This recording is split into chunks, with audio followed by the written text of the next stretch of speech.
stay home until your kids are old enough to fly. You do realize that not everyone uses airplanes for vacations, right?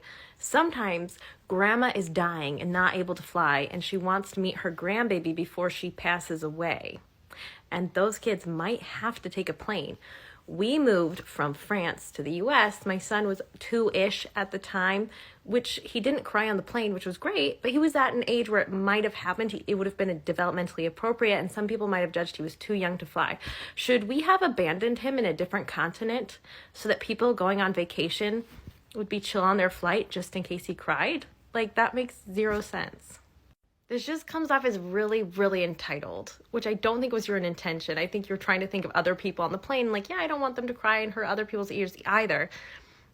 But children, they sometimes have to be transported. There is sometimes literally no other option but to transport them.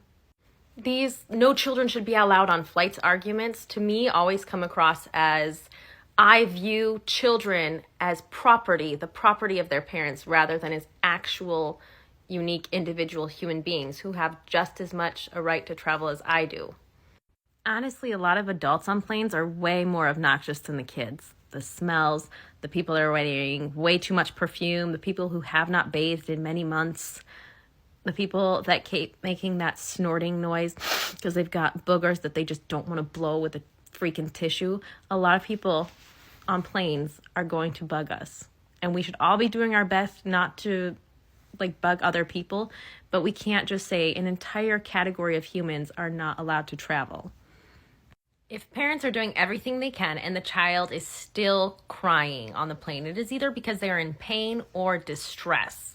If you even have the slightest amount of empathy, you can get through it. If you were on a plane with me and something terribly painful, physically painful happened to you, and you were writhing and screaming with pain, I view you as a human being, and I would have empathy for you and hope you get the help you need, recognize that the situation is temporary, and realize that I shouldn't be like, we need to keep the lady in pain and quiet so that I do not suffer. This is ruining my vacation. I would want the best for you. I would hope that as soon as we got off the plane, you would get the medical attention necessary. I would hope that this pain would go away for you and be temporary, and I wouldn't be like, let's campaign to get this lady permanently banned from flights.